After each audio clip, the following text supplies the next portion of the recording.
You've been around President Obama, you've been around President Trump. What is the biggest difference you notice personality-wise between the two? I'm going to tell you the biggest similarity. They're gamers, and they want the ball when the buzzer's about to click. They're not choke artists. Okay, those guys know how to win.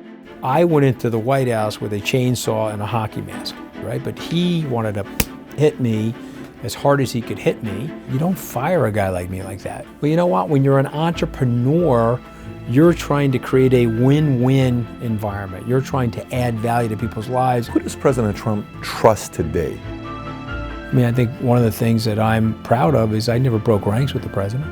Okay, so my recommendation to the president is just calm down, relax. If the swamp thinks you can be bought, they love you. Of course. Because it's not really a swamp, Sure. It's actually a gold-plated hot tub with no drain. Sure. They hand you 2 bottles of Cristal, they give you the Cubano, and you hang out in the hot tub. Right. If they don't think you can be bought, they're coming to kill you.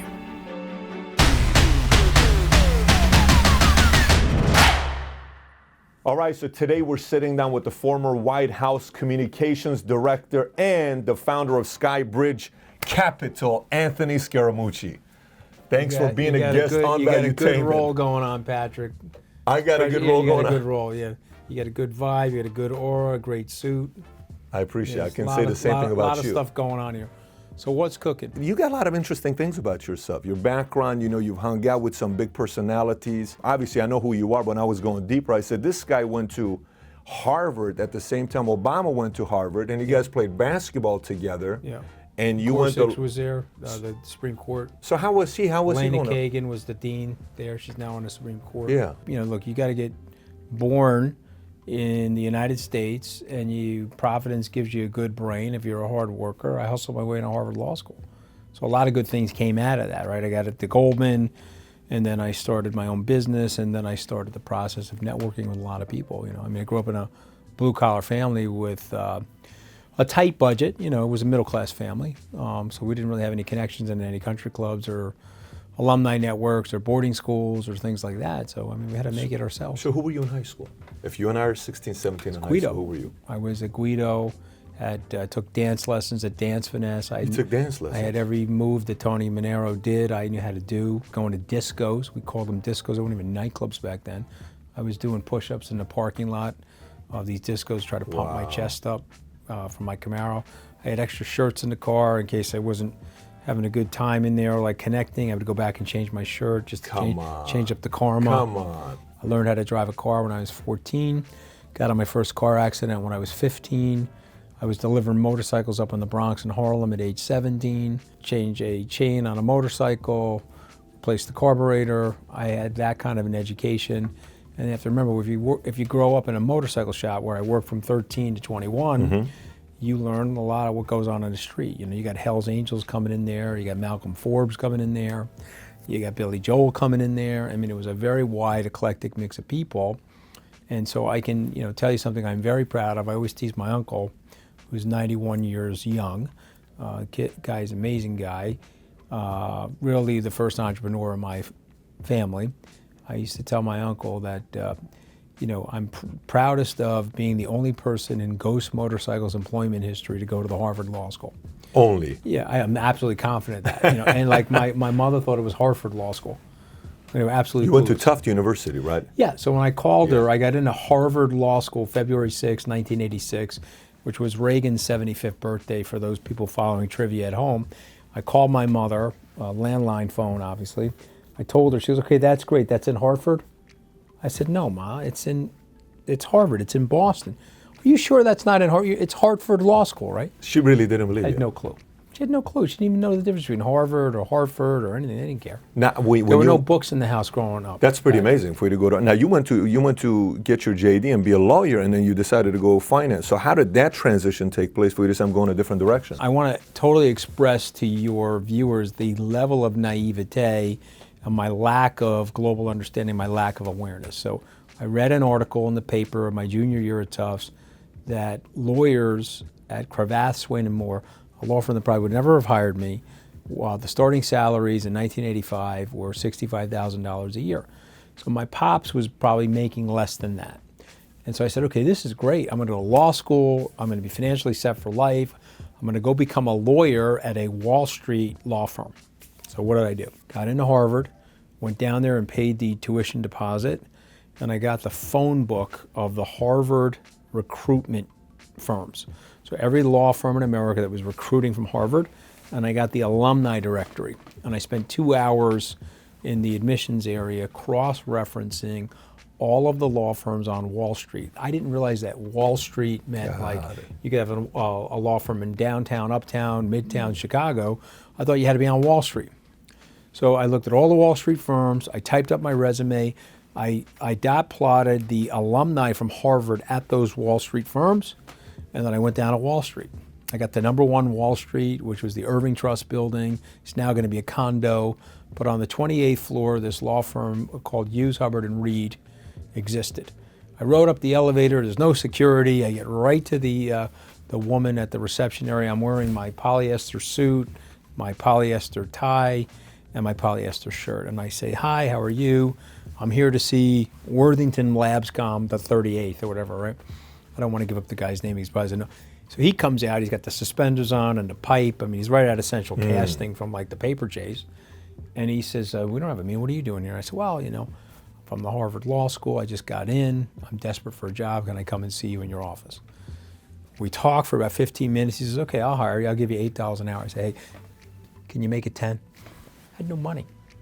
He looked at me. He says, "Wow." He goes, "You're a little bit of a pushy guy." I said, "I am." $10 an hour. Yeah. So I got $10 an hour. Time and a half was 15. I worked the entire summer for him, and I hated every minute of it. And so when I got to Harvard Law School, by the time I matriculated there, I'd already decided I wasn't going to be a lawyer. So I spent 3 years there getting my degree. It just wasn't for me. There was too much library time, too much research. It wasn't until you got into your 30s, 40s, and 50s that you started to become more transactional. And I wanted to be the principal. I didn't want to be the person that's assisting the principal. Everybody's got different personalities, and so that wasn't for me.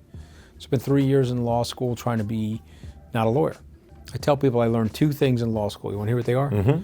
Don't be a lawyer and avoid lawsuits. Those are the 2 things I learned. But why though? Why don't be a lawyer? It's a grind. What did Shakespeare say? Kill all the lawyers. It's a grind. Being a corporate lawyer, unless you have the right attitude and personality and temperament for it, it's a grind. You don't think you have the right personality and temperament for it? No. So more of a deal person, a more transactional, more sales oriented. Interesting. So I want to organize a business and run a business. I want to use the force of my personality to meet people, bring them into my fold. So at that time when you were with Barack, how old was he? He was in his early 20s, 19, a couple 20? years older than me. So I'll tell you, the president is probably, he's probably 58, 59. Mm-hmm. So he was older than me. I was 2 years ahead of him in school, but he's probably 3 years older than me. So he was class of 91, I was class of 89. So we didn't really know each other. One of my favorite stories is I supported him in 2008, and I handed him a check, and I said, "Listen, we didn't really know each other in law school, Senator, but I want to lie to all my friends and say that I knew you. Are you cool with that?" He goes, "Hey, if you double the amount of the check, we can take it back to Hawaii." I was like, all right, this guy's got the mojo, right? He had the fix, So I did. I doubled the amount of the check, and I raised him money, and I was fairly non-ideological at that point, and I figured how many times in my life am I going to meet and or know somebody that's going to possibly be the President of the United States? It turned out more than one time, but I didn't know that at the time. Yeah, I mean, your resume on who you've been around is pretty interesting and how it happened. So how did you transition from there into Scribe, you starting your own firm now, you have been around $8 billion under management? So I think it's important to tell you that I was at Goldman for 7 years. I left with a mentor of mine that was a couple years older than me, and 22 years ago at the age of 32, I started something called Oscar Capital Management, which was a registered investment advisor. So like yourself at Morgan Stanley Team Winner, I took all those tests. I was managing money. We did it for 5 years. We sold it to Neuberger Berman. They sold to Lehman Brothers. And I left Lehman Brothers before their famous bankruptcy. And I started Skybridge Capital in March of 2005. It's almost 14 years later. And we've got $10 billion under management, 60 people, 4 offices.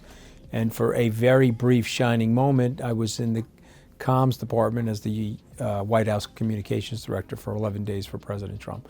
But I worked on his campaign for a year, and I helped him raise money. So you've been around President Obama, you've been around President Trump. What is the biggest difference you notice personality-wise between the two? I'm going to tell you the biggest similarity, and they probably don't like each other that much, but they'll be mad at me, both of them, for telling you how similar they are, okay?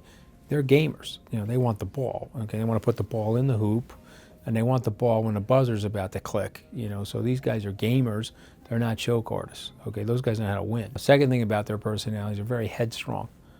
They see things a certain way, and they're going to drive the agenda.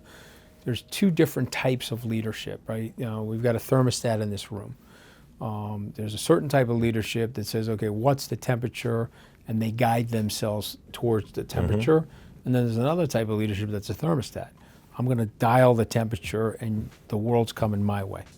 I'm going to lower the temperature to 72, and the whole world's coming with me, or I'm raising it to 78, and the whole world's coming with me. Both of those guys are thermostats.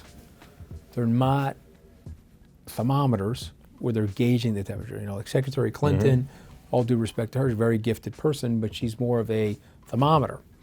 She's putting the finger out there. She's trying to act like who she thinks people want her to act like so she can become president. That's not these two.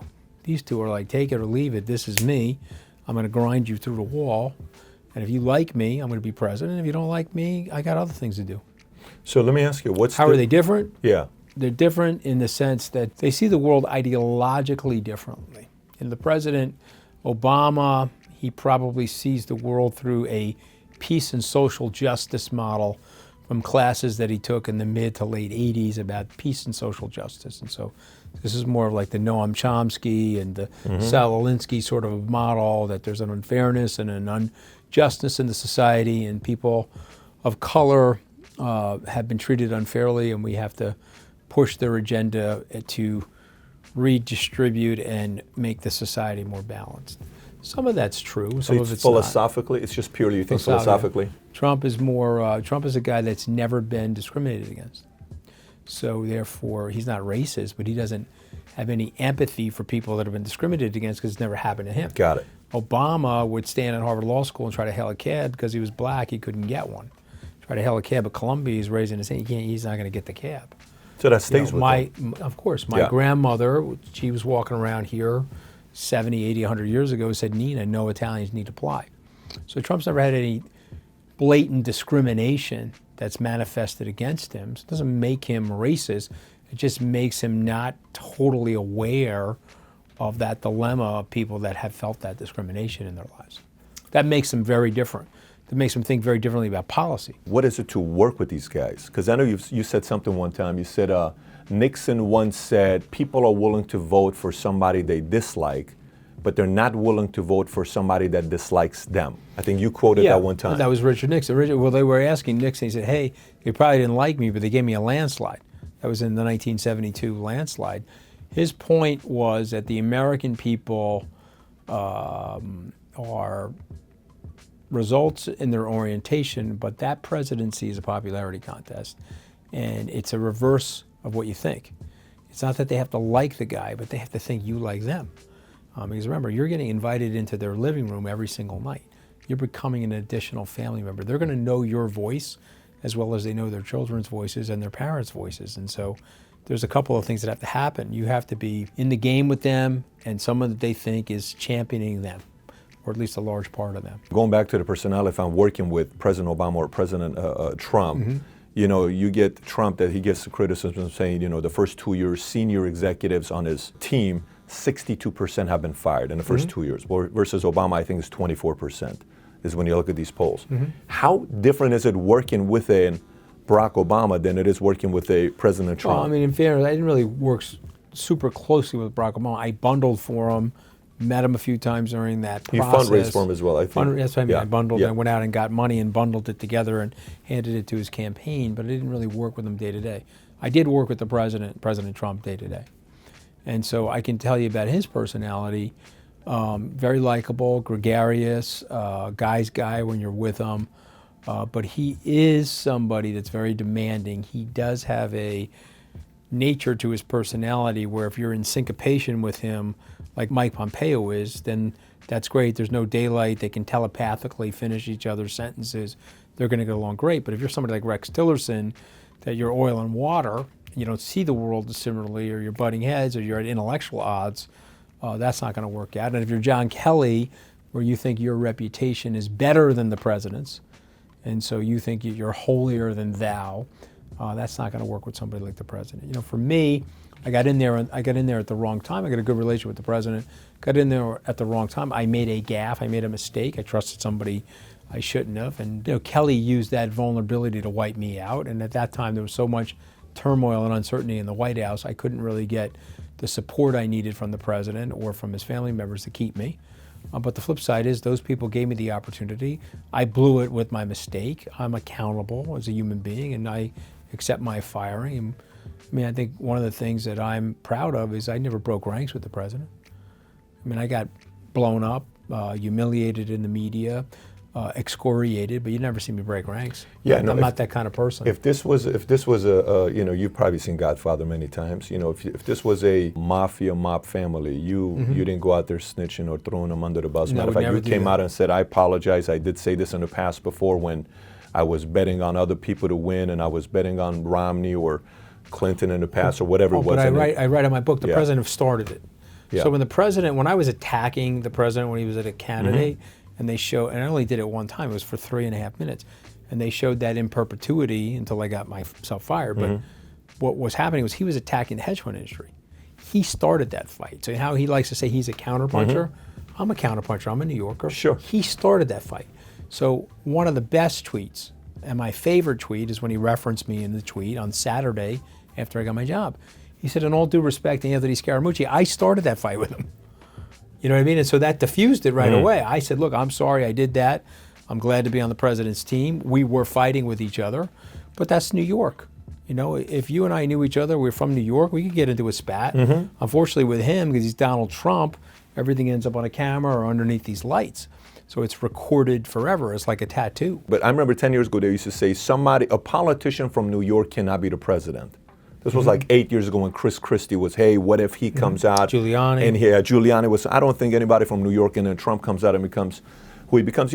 His style of leadership, the one thing I wonder, you've said he likes it when you are comfortable being yourself around him, where you don't change yourself to be around him. But is that really the case? Like I see, is it working with President Trump, like you come into the room, you do as I say, and you're going to be okay? Or if I push too much and I'm too ambitious, maybe like a Kelly, I'm going to be ousted? How does that work out? Because it seems like there's not really one way to work with them. Here's the thing I would say. I mean, this is what I found. Again, everyone has a different impression. Here's what I found. Let's say you're the president. If you got the aura from me that I liked you, and I totally trusted you, and you were my guy, then he gave you a wide berth of latitude to talk to him in a very honest and constructive way. You see that? And so he doesn't like sycophants. I mean, the point was trying to make when I made that statement is when you're sycophantic to somebody like President Trump, he gets bored. He doesn't want that. And so what I also say about the word sycophancy, and this is for your entrepreneurial viewers, if someone's kissing your you-know-what, be careful. That is a sign of selfishness, and it's a sign of self-preservation. It's not a sign of loyalty for me to tell you how great looking you are every day. I tell my staff, you tell me I'm tall, and you tell me I'm right, we've got a problem.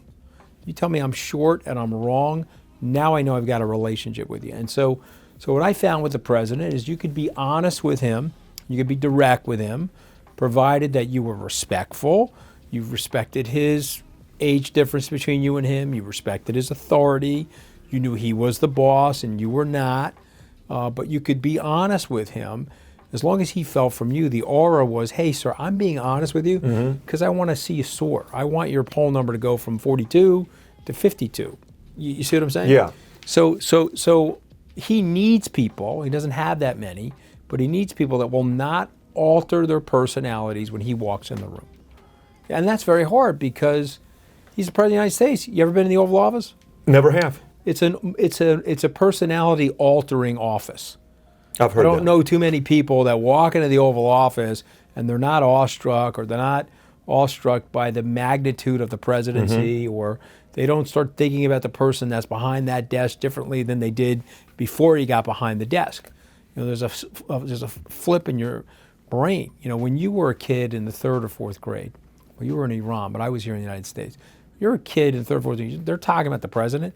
You think the person's like Batman. You think he's like a superhuman person. And by the way, even though these people aren't, and they put their pants on the same way you and I do, there's lingering Batman in your brain from the 3rd grade. You got that? There's a lingering specialness to the position, and the person that's sitting in the seat gets endowed with that. So you got to be super, super careful. You got to be respectful, and you got to be looking at it with the right attitude. But you got to tell the truth. You want to help the guy. You got to tell the truth. That's an art, being able to learn how to do that. Yeah. Because, when I look at him as an entrepreneur myself, you're an entrepreneur yourself. You're told there's philosophies on how you hire. You're hire slow, fire fast.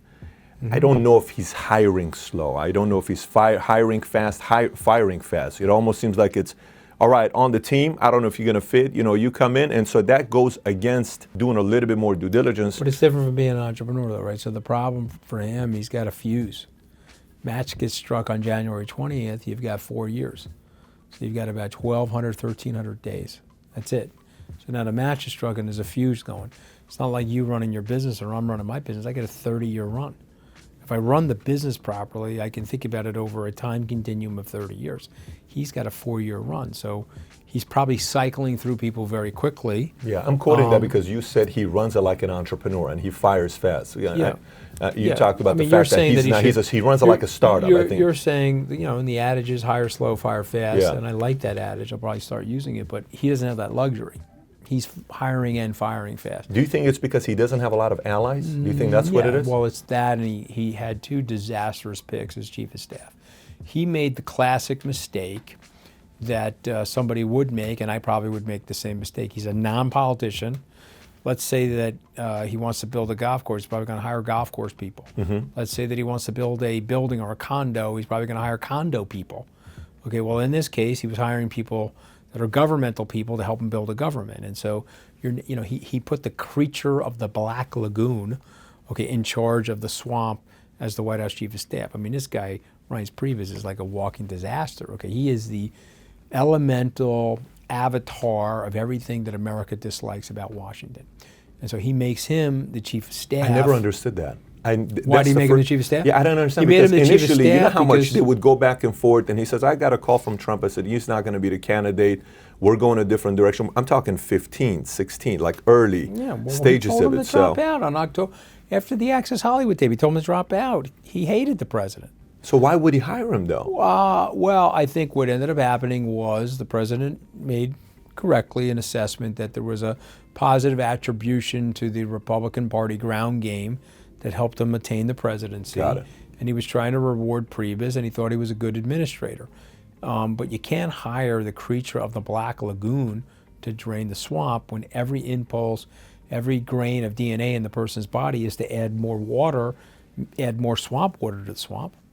And you have to think of what Priebus did. Priebus basically blocked every single person from New York that was on the president's team. And he couldn't block Jared or Ivanka, but every other person got blocked. You mean shield? He shielded him from? He prevented every person from getting jobs in the administration. Oh, I see what you're saying. I was supposed to Got be the it. OPL director. He blocked me, told stories about me, told lies about me. He ran opposition research about me. He told John Catsimatidis, a well-known entrepreneur here, that really bad, nefarious stuff is going to come out on Anthony. So he figured I was Italian and I worked on Wall Street for 30 years, so I must have done something wrong. And so he had opposition research people digging into my past. He couldn't find anything. Okay, so he was a very, very dishonest, he's one of the worst people that I've met in my life so far, actually. Yeah, One of the worst people. Ruthless, dishonest, without conscience, and unbelievably diabolical. And he wasn't really that smart. Interesting. So what really not that smart people do, Patrick, is they make up for it with their ruthlessness and their guile. They'll do things that you and I would never do. You're an entrepreneur, so definitionally, and if your business is successful, you have to run it off of a platform of ethics. You can't really run it as an unethical enterprise. It'll eventually get caught. And so it catches up with you. So you have to run it off a platform of ethics and honor, which is what I do at Skybridge. So I didn't anticipate the nonsense that Washington would do to each other. So not in my DNA. I don't think you would say that about John Kelly as a human being. You just disagree with his decisions he made, right? You wouldn't put him at the same... No, I would say something differently with John Right. Kelly. No, he was a more honorable guy. He served the country. John Kelly is a Gold Star family member. He lost his son in war. He's a decorated 4-star general of the United States Marine Corps. So there was an honor to that. But I would say that John Kelly was a round peg in a square hole. Got it. You know, he had the wrong personality for the president. He had the wrong temperament. You can't think of yourself as being better or having a better reputation than the person you're working for. That's never going to work. The other thing John Kelly did, which I totally disagree with, he was too militant in the job. See, his firing of me, not to make this about me, but I'm just giving you a case study example in management. The way he fired me and the abrupt way that he fired me actually was the match that he struck for his own demise, because he set the culture up in a way that was militant and intimidating, and it caused people to create more insecurity and more backbiting and more paranoia. He could have said to me, hey, Ant, you did a disastrous thing on the phone, and that's an absolutely fireable offense. I don't want you working here in the White House. But you served the president, and you've been part of his media advocacy, you worked on his transition team, and you seem like a good enough guy. Why don't you take 2 weeks off, okay? And when you return on Labor Day, we'll come up with a story that you're leaving, and so this way you don't explode out of here. Okay, that's what we would have done on Wall Street, right? But he wanted to hit me as hard as he could hit me, okay? And as I tried to point out to him, you don't fire a guy like me like that, because when you fire a guy like me like that, you're sending an earthquake and a shock wave into the system. You're like, oh my God, if they could fire a guy like him like that, what are they going to do to me? Right. And what I told the president is what John did to you was unfortunate, because he did something to you that made you look very bad, and it made him look very good. And his job is to make you look good. He's your chief of staff.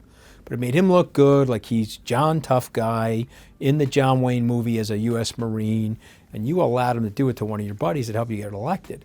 Okay, so it made you look bad, and it made him look good, and it caused the match to get struck to lead to his demise. So my issue with Kelly is more of a managerial issue and the way he interacted with people. But no, he's not a nefarious cretin. You know, you've always said good things about him as an individual. He's not a member of the Leviathan like Rancid Penis or this guy Adolf Bannon. I mean, these guys are like cucks. Adolf Bannon. Yeah, I mean, this guy's a horrific guy. So, you know why I believe in God? Tell me. Because, well, you know, if you ever have, well, I believe in God. I got raised by my parents to believe in God, but like when you have doubts in your faith, you know what I can think of, I can reflect upon. Steve Bannon is a very smart, very articulate guy, very well-read guy, very seductive guy. But God made him so ugly, Patrick. He is so ugly that he saved the civilization from Steve Bannon. You know, with that nose and that face, and he dresses a contemporary hobo. Nobody's gonna take him seriously. Thank God. Okay, so this guy's a human disaster. Okay, I would debate this guy anywhere on the civilization. I'd debate him on a live stage, on a YouTube channel. I would debate him in a public square because he's got a lot of facts, but a lot of those facts are twisted in his brain, and he has a very evil, egocentric, nefarious agenda. And he could put a real hurt on the civilization if he was in power, a guy like him. So thank God he looks like that. Who does President Trump trust today? Who does he trust today? He obviously trusts Mnuchin, Stephen Mnuchin, Mike Pompeo. I think he's got a very good relationship with Jared, obviously. He trusts his daughter, Ivanka. There's other people in the administration, Bill Shine. Remember, I was recruiting Bill Shine, right? Because, you know, entrepreneurs, I don't want to be the smartest guy in the room. I want to hire 10 guys that are 10 times smarter than me. Okay, so when he gave me the comms job, I'm like, I'm not the best guy for that. I'm going to go hire the best guy. So I'm going to go hire Bill Shine. He's president of Fox News. He would be able to figure out how to do this way better than me. So I'm very happy that Bill's there. You know, A people hire A+ people. And by the way, if you're listening to this and you're not an A person, put some delusion in your life. Start thinking of yourself like an A person. Because if you think yourself like an A person, you will become an A person. And A persons hire A+ people. D people hire F people. C people hire D and F people. B people hire C, D, and F people. Right? You know, Priebus is like a C+ person. You know, he was maniacally insecure, maniacally paranoid. And so you can take this equation that I have in my brain. It's a quadratic equation on human emotion. Insecurity, underconfidence, always equals paranoia and backstabbing. You got 900 people working for you. The ones that are complaining, the ones that are backstabbing the other people, they're insecure, they're underconfident. I don't have to say anything bad about anybody. I can stand on my own 2 feet, it's no problem. You're going to hit me, you're going to try to take me down, then I got to go after you. No problem, because it's not for vengeance, for deterrence. You see, I told Priebus, why don't you knock it off or you're going to create a mortal enemy in me. Why do you want that? Well, you want to knock it off, and so now we're squared. When's the last time you and him spoke? I will never speak to the guy. I spoke to him on the 28th of July, that Friday when he got fired. We flew together on Air Force One to Long Island. The president was making an MS-13 speech, and we had this like cold, dead stare towards each other and grimacing hellos to each other. Were you speaking at all? Was there any kind of right dialogue? How you doing? Fine. I'm fine. Got it. These are bad people, dude. Yeah. Okay, you know So, why the but let American me people ask you a hate these question. people? Because the American people are right. They can smell that these people are bad people. But let me ask you this. You know the whole saying They about just happen how, to be way worse than they thought. you know how you hear about the dirty part of politics? Mm-hmm. If it's that dirty, why are people getting into politics? Why you know? Well, I mean, I did it for stupidity reasons. You remember the story I told you earlier in this interview that I read that they were paying people $65,000 a year, Yes, so I naively and you went into 10 it. bucks, 50, you know. I'm stupid. You know, the Playboy guy, he's interviewing me after I got blown out of the White House. And, of course, I only read Playboy for the articles. I just want to make sure everybody's clear on Sure. that for the purposes of this YouTube channel. But the guy's interviewing me. He says, hey, people say you're smart, but you're very politically naive. I looked at the guy and said, I totally disagree with you. I'm not politically naive. I'm politically naive to the ninth power, okay? I went down there as I thought I was going to help out. I didn't realize that it was a zero-sum game and they were going to kill each other. And then there's a lot of people that snicker at me and say, well, you're an idiot. You're totally naive. Well, you know what? When you're an entrepreneur, you're trying to create a win-win environment. You're trying to add value to people's lives and to your employees. When you're an animal that lives in the swamp known as Washington, you're in a zero-sum game environment. I'm just not built for that. I'm not made for that. As dirty as you thought it was, how much more dirtier is it? Terrible. It's horrific. So one of the best things about Trump has turned the lights on and the cockroaches are running everywhere. And you're like, oh my God, these cockroaches are way bigger, way nastier, and way longer in their longevity to survive than we originally thought. Interesting. And they don't care about the American people. Do not care about the American people. They're very focused on the preservation of their own power, their egos, their vanity, and how much money they can make while they're in the game. They do not care about the American people. I mean, you know, less than 5% of them. You see that. One of the things I say is entrepreneurs, those who are driven by freedom, they go become entrepreneurs. They just kind of want to go out there and leave me alone, let me do my thing, let me build my business. And Right. if I fail, great. If I don't, I'll be out. That was a big weakness for me in the White House. Can I tell you why? Tell me. So if I had, I was at Goldman for 7 years, but let's say I did 35 years at Goldman. Goldman is a great organization and it's entrepreneurial, but it's a political organization. By the nature of its size, there has to be some levels of politics in it, right? But if you're running Skybridge Capital and you're the managing partner, there's politics inside of Skybridge. I've tried to cut it. Of course. But we both know that there are. Sure. But I'm at the tippy top of the food chain, Sure. so it's my treehouse. Sure. You see, so I'm treated differently in my own treehouse. So And you prefer that? I do. You When I chose moved, that, yeah, yeah. when I moved into the comms job, I was handling that job the way a entrepreneur would handle it, not the way a political operative would handle it. That's my fault. I have to own that too. That was a classic mistake born from stupidity and inexperience. I should have taken the job and said, okay, I'm now a Washington political operative. Let me slow myself down.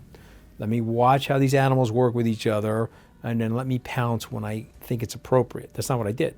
I went into the White House with a chainsaw and a hockey mask. You probably shouldn't have started my first day with a chainsaw and a hockey mask. And so one of the other fatal flaws for me in the White House was I put my pride and put my ego into that decision making. You see, so Priebus and Bannon were blocking me from the original job. I was going to be the president's networking officer. They blocked me from that job. So I spent 6 months figuring out how I was going to get in there. Got myself in there, and then I turned the chainsaw on and went after them. That's pride and ego. And so what I would tell your listeners... From your end or from... My end. From your end. Anytime Good for you for saying that, because a lot of times we have a isn't hard time this sharing that. Isn't this an educational It moment is, for people? absolutely. And it's a teachable moment Sure. for entrepreneurs. I'm Yeah. trying to let them know these are mistakes that I made in my life and in my career that were very costly. Don't make that same mistake.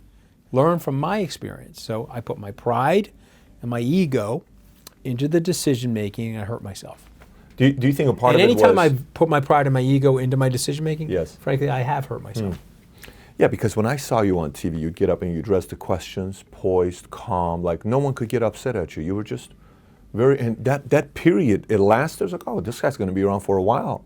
You know, he's handling it so well. You know, it was almost like you couldn't, remember when Kelly and Conway would be on TV and everybody would be furious because they couldn't argue. It was like, what do you say to her? She was holding herself very well.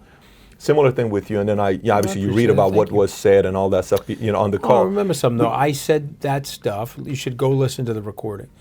I said that stuff to somebody I thought it was a friend. It was an Italian kid from the neighborhood next door to me. His father knew my dad for 50 years. And so I actually picked up the phone and called him. I was teasing him about the information, and then I was asking him, and then he bagged me. That's tough, because that's the part. How do you trust in that world you're in? But by the way, that's why I said I was naive to the 20th power. I thought he was a friend. He was not a friend. He ran out, and he did something to me that hurt me. It created a level of vulnerability in me, and it caused Kelly to eliminate me from my job. And it caused Trump to allow Kelly to eliminate me from my job. They said, okay, this guy's inexperienced. He made a rookie mistake. We can't have him make a bigger, more disastrous mistake than that. You're fired. So they knocked me out of the job. Okay, and so I own that. And so that's another cautionary tale. If you're in Washington and you want a friend, do what Harry Truman said: buy a dog. Nobody is your friend. Nobody is your friend. Okay, so that was another mistake I made. So pride and ego and trusting somebody that I shouldn't have trusted. Those were two big fatal mistakes. But you know, there's beauty to those mistakes, because I have owned them. Here's another big lesson: accountability. Here's another big lesson: don't be too proud. Okay, open yourself up and put it out on the field for people, because America likes comeback stories. Of course, America likes the idea that, hey, this person's expressing his flaws. He who has not sinned, or he who doesn't have a flaw, throw the first rock. Okay, I've yet to meet a person that's flawless. And so those are many. I mean, I have a whole phone book of flaws, but those are ones that took place inside the White House. Yeah, I thought for sure you were going to be around for a while. Temperament, comment. I thought this guy's going to be around for a long time. Likability, charming. You've seen me on TV. I have a good temperament. I don't lose my cool. Listen to the recording. When you sit with Republicans and liberals, the way you do it, they like you. Yeah. People who disagree with you, they like you. Well, because I have the right temperament for that. So if they said, listen to the recording. He wrote the story like I was unhinged and some kind of a maniac. Just go listen to the recording. It's me talking to him the way I'm talking to you. He says to me, well, we want to do a profile on you in the New Yorker. And I'm laughing. I don't want a profile done on me in the New Yorker. I'm here to serve the president. What do you think? I'm self-promotional like Steve Bannon? I'm not Steve Bannon. Blankety blank blank. That's what I said. The same way I'm talking to you. Right. Okay.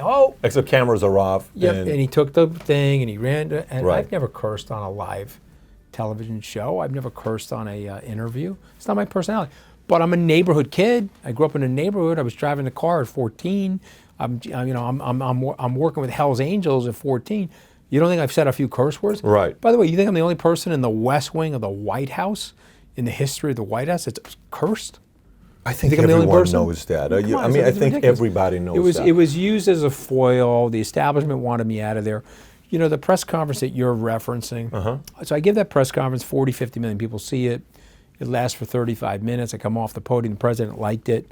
I get a call from a Republican, 30 years in opposition research. The guy says to me, "You're dead." I said, "I'm dead? What do you mean?" You can't talk like that from the White House. You can't tell the truth like that from the White House. You're scaring the lights out of all of these politicians. You want the truth? Here's the truth. We are out of whack with our deficit. Absolutely crazy that we're spending this amount of money relative to the amount of money we're taking in. You want the truth? Okay, we have to cut back on the entitlements and right-size the entitlements.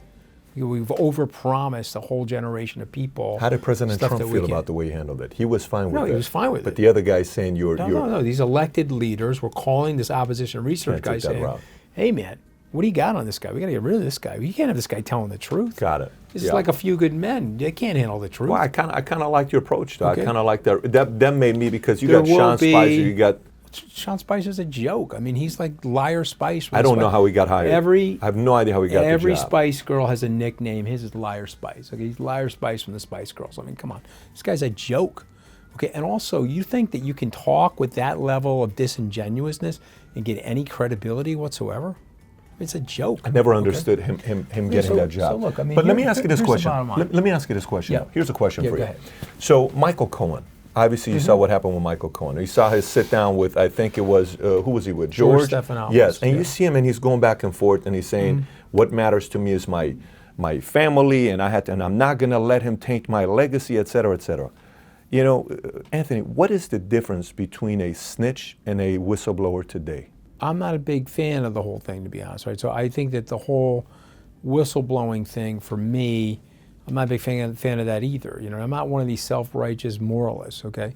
If there's something wrong in the system, let's say you're running the system, I'd rather go to you and say, hey man, Patrick, the system screwed up. You gotta cut this out, okay? And, you know, and start a reform movement inside the system, then run out to a television camera and quote unquote snitch or whistleblow on you. Okay. As it relates to Michael, it's a very complicated situation there, you see, because there was sort of a toxicity ultimately between their friendship and their relationship, okay? Because Michael, and I've said this to Michael, and I'm friends with Michael, you know, Michael became almost like a groupie to the president. He admits it. He felt like he was indoctrinated into a cult. So now he's a groupie for the lead singer in a rock and roll band, and he's enamored by the crowds, and he's enamored by all the things that are going on with the rock and roller. And then the rock and roller's boozing and doing drugs or sleeping with different people. You know, Trump's not boozing or doing drugs. I'm just giving you the metaphor of a rock and roll singer. Yes. And so now the groupie is overly loyal to the rock and roll singer, and he starts making misjudgments. He starts making decisions that are regrettable. There's symmetry. You know, I don't like a snitch, and I don't like a quote unquote whistleblower, but I also dislike people who cut other people loose.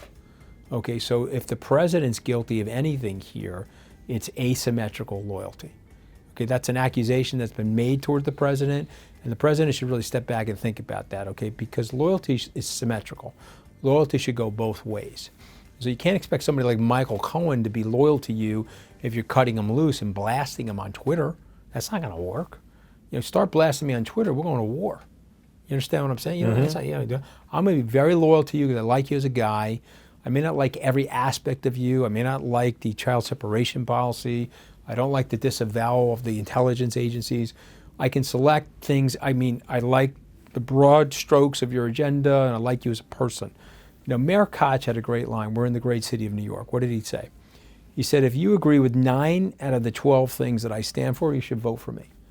But if you agree with 12 out of the 12 things I stand for, you need a psychiatrist, okay? So you're never going to find a politician where your fingerprint and their fingerprint are so powerful. Think about it. That's so powerful. So I'm not going to sit here and say that I like everything about the president and every slice of the thing. I don't like everything about just about anybody. And a lot of people don't like things about me. Sure. I'm cool with that. Right. But what happened there was there should have been symmetry to the loyalty circuit between the two of them, and there wasn't. So that kind of backfired. So it's another lesson. Number one, if you're a young kid watching this popular podcast, don't be anybody's groupie. I don't care how talented they are. I don't care how charismatic they are. I don't care how many fans they're attracting, and you want to be part of that allure. Don't be anybody's groupie. Okay, that's number one. Number two, loyalty is symmetrical. It has to go back and forth between two people. If you're being overly loyal to somebody, stop it. You don't owe that to anybody. Those are lessons. Interesting. It's been a great life experience for me, by the way. As miserable and as humiliating as it was at times, you know, the way they tumbled me and then they grinded me up and the way they tabloided me, it's been a great life experience. You've been handling it well, though. I'm not meeting you without the life experience. But I'm not hanging out on Saturday Night Live's stage last Saturday without the life experience. I mean, so it's fine. You know how it is. Take the good and the bad. You know how it is being in businesses. You have to read people as well, and you got intuition. You got to read people. You do it all the time. From the moment you came here, you walk the whole thing. You're asking questions. What's that book about? You're from Iran. Were you Christian? Are you Muslim? Why are you named Patrick? What's your real name? You're studying. So you have to always study. You're on all the time.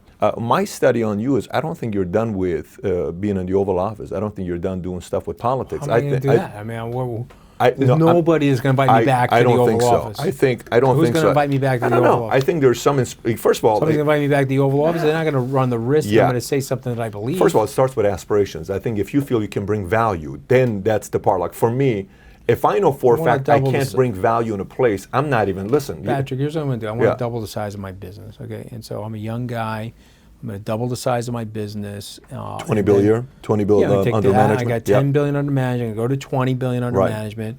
I think I can get that done in 5 years. You invite me back on your podcast, and then we'll talk about other aspirations. Let's talk about that. So Okay, market-wise because, today. For me, what I don't like about what's going on is that we're going to run the country down the drain because we got a bunch of leaders that actually don't care about the country. Okay, so we're going to let the country that you love, that your family dreamt about, where you showed up in LA and you built this great business in Dallas, and anything is possible in this country.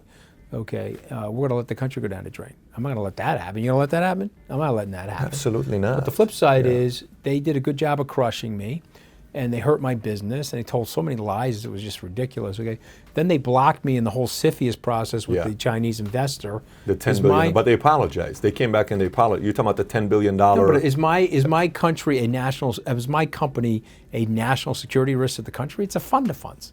It's like a joke. Right. Okay. So that's how Washington operates, right? So no whining. Here's more lessons for your listeners. No whining in sports and politics. I got my effing ass kicked, but I'm like Mayhem in the Allstate commercial. Dust myself off and move on. There is no whining in sports or politics. Okay. Just the way it works. Okay. So now I got my business back. I got my family back. We didn't even talk about my almost divorce, which was another disaster.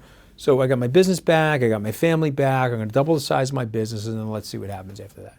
Yeah, again, But it's been a great life experience for me. You know, half the time people hire others that have been through hell and back because you need somebody like that. Because if you haven't been, you know, why is Trump able to handle it? Because the politics and real estate in New York is pretty ugly enough that he tried to go into Vegas, he had to deal with Wynn tried to go to Atlantic City. These are all political things that he's experienced. He saw the stuff that his dad had to go through, Fred. So that helps. That helps to be able to handle it at a higher level. He's tough as son. He's tough. He's yeah, the he's very toughest tough. SOB that I know. He's a tough guy. Yeah, and I don't think anybody else could handle what's going on right now at the levels it is if it wasn't for him. You have to understand why they're so against him, though, right? Because he's a antigen in their environment. He represents change. They got to kill him, metaphorically. Otherwise, there's another billionaire coming in. It could be a left or right-leaning billionaire. You think Tom Steyer, Bloomberg, you think Tom Steyer or Bloomberg's going to have an easier time than Trump? They're going to try to kill the guy because they can't be bought. Let me tell you what Washington does. I don't think ready? Bloomberg's going to have a tougher time than Trump.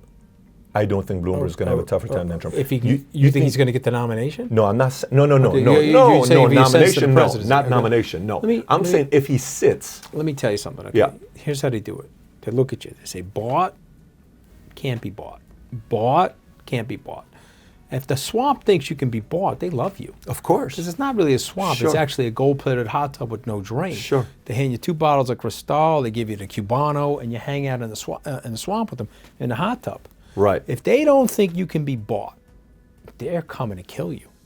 They don't want you anywhere near their game. They want you. They want a guy like me from the White House podium exposing what they're doing to the American people. They don't want that. Let me explain to you how the lobbying circuit works. And you want me to explain to you how they curry favor with each other and how the senators are allowed to insider trade inside the Congress, and they're feathering themselves at tens of millions of dollars pursuant to the regulations that are tied to the businesses that they're putting their money in their personal accounts on.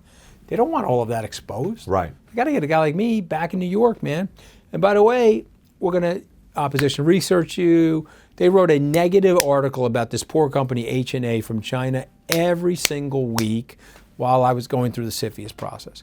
When the CFIUS process stopped and the deal broke, they stopped writing the articles. You think that's a coincidence? No. Give me a break. Oh, Okay, come on. So listen, the American people are going to have to make a decision. Right now, they like the lying. They want their Social Security checks paid on time, the Medicare paid on time, and so they know that the country's overburdened by the entitlements and we're outstretched from a military perspective and all these things. So they like the lying.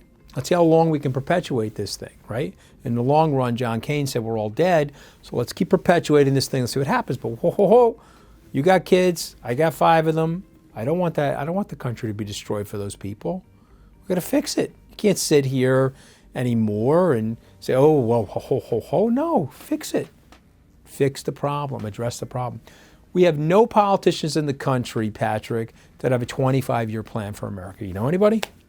Anybody that you've interviewed that says, here's my 25-year plan on infrastructure, 25-year plan on education. There's a question. Why? Because that doesn't allow them to stay in power. What allows them to stay in power now. Our system doesn't allow that. Disaffect the people in the middle, sit on the fat tails. The right-leaning guys will stay in power, the left-leaning guys will stay in power, and let's butt heads in the middle so that we can appeal to our base. But what you're suggesting means no term limits. That's what you're suggesting. No, because I'm suggesting something different. I'm suggesting in our national interest, no matter how long you stay in Washington. Yes. 2 presidential terms, a senatorial term. Sure. It doesn't matter. We should collectively be focused less on right or left-leaning strategies and more on right or wrong policies. Okay, in our national interest, when you have a crisis in the United States, the left and the right figure out a way to pull together. That's what they did after the Second World War. That's what they did to fight the Cold War. Okay, and so now we're not doing that. But media didn't have as much influence as it does today. It's true. So we have no existential threat. We have a very fragmented media. Yes. You're getting more ratings on your YouTube channel than some of these local television stations. So I don't know what's going to happen, but we have to fix it. Okay, and by the way, these problems are not fixable in a minute, in a news cycle, in a 2-hour interview, or a 2-year congressional term. But over 25 years, there's not one problem that the United States has that cannot be fixed. Not one. And I agree with that, but I think some of the things systematically has to be changed. So let me ask you this question about media. So a lot of times people say things like, Alex Jones recently was banned from 100 different social media platforms. You can't be on PayPal, you can't be on Patreon, you can't be on Facebook, Twitter, all this stuff. Permanently, Milo's experienced some Prager's experiencing a little bit with YouTube, all this other stuff. And you keep hearing about it. The shadow banning. Yeah, the shadow banning. But this is the question. If media right now, MSNBC left, CNN left, Washington Post, LA Times, New York Times. I mean, I can go all around, right? Why aren't some of these guys, the Koch brothers, have all the money in the world? Why don't they get together with a, Rex, who was a former CEO of Exxon, who has access to the right contacts?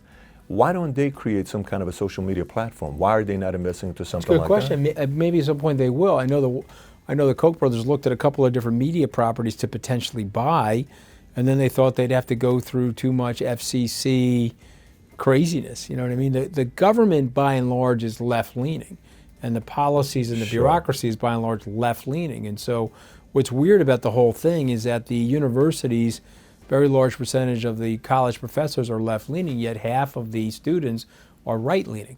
So it tells you that brainwashing really doesn't work. The number is Washington Times, now Washington Post, did an article saying for every one conservative professor, there are 12 liberal professors. Okay, one so for 12. Yeah, the number is pretty staggering. So think about it. So it's 87, 90% that are liberal versus conservative, yet half of the kids are right-leaning and conservative. Yeah. So that tells you something that, you're not going to be able to brainwash people, which is why the left is so scared, right? Because that's why they have this whole collective bee swarm, Don't let him on the TV. My God, we can't let him on TV. He's a Trump supporter. Please ban him from CNN. His 11 days in the White House don't allow him to be on CNN. I mean, I've seen all the robots hit me. And his 11 days of fame or his 11 minutes of fame are up and blah, blah, blah. Okay, but you have to understand something. My voice is going to be heard whether you like it or not. It's just going to be. Okay, sorry. I'm not going to walk into the shame box that you built for me and to sit in there with a dunce cap. I'm not doing that. I'm going to go out there and explain myself, and I'm going to bring as many people with me to galvanize them. Now, I can't go to my alma mater, as I referenced. Okay, they will not allow me back on campus because I'm a Trump supporter. I had to resign from the board of the Fletcher School. 256 people. No problem. I resigned, guys. No problem. You don't want voices like mine on your campus. I had a 36-year relationship with the school, gave them a lot of money. They're saving me millions of dollars. No problem. Okay, University of Chicago, you can go there. They have a free press policy there. But most of these schools don't. So what does that tell you? That means couldn't walk on Berkeley, by the way. They're wrong they're wrong on the ideas.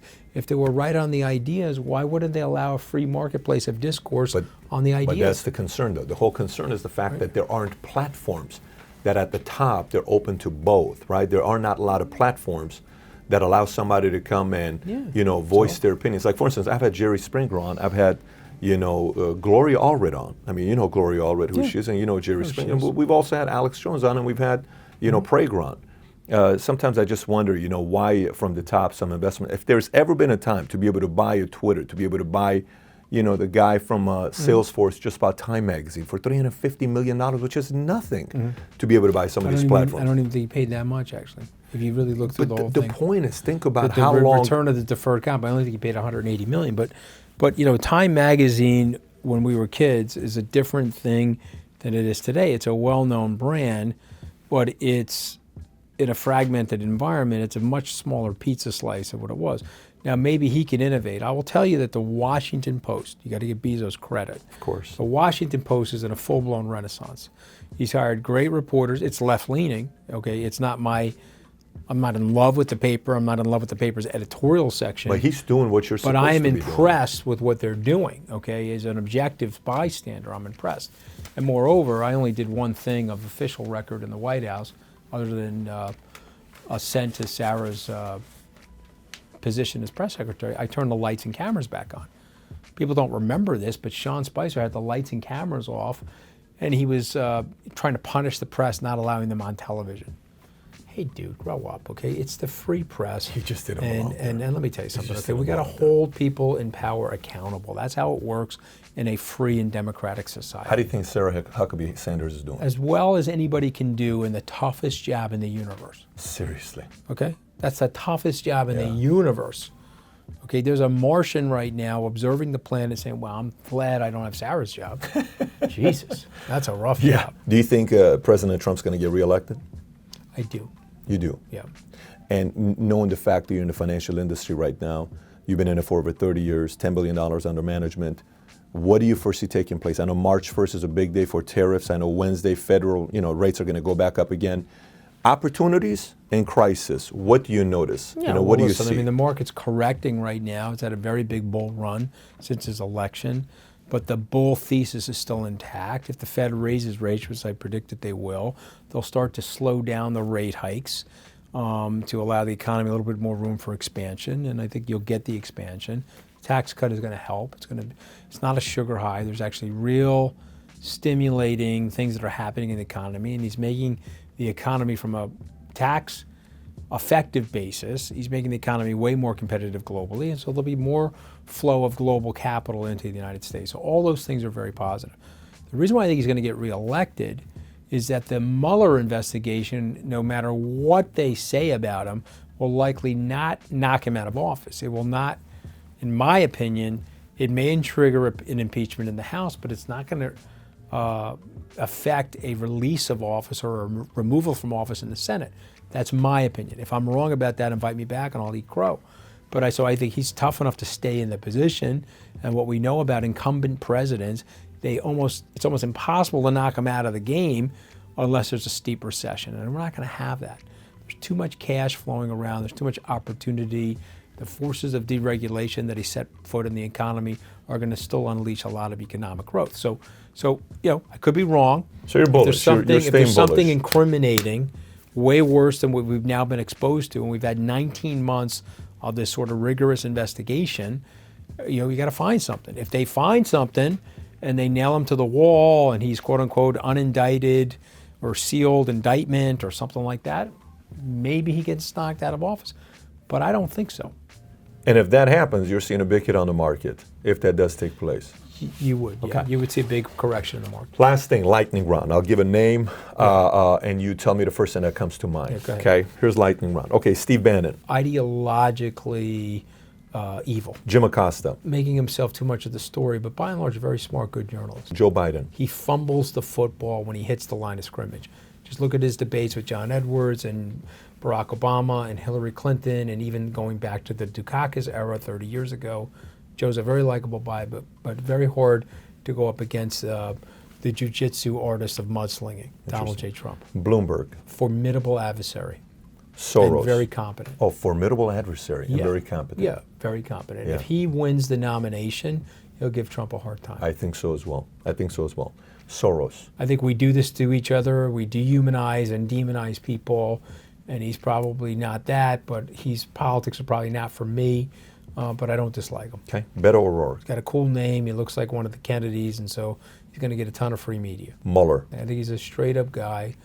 We'll see what happens. Comey. Look, I mean, he's not going to let me say that. I think he's just a little too sanctimonious and self-righteous. You know what I mean? You're writing a book called Higher Loyalty. Like, what are you, better than all the rest of us? I mean, come on, give me a break. Okay? I mean, you lied to the Congress. You leaked something you weren't supposed to leak. You're doing stuff that everyone else is doing, so try not to pretend that you're that righteous and sanctimonious. Mattis. But I don't really dislike Comey either. He's trying to serve the country.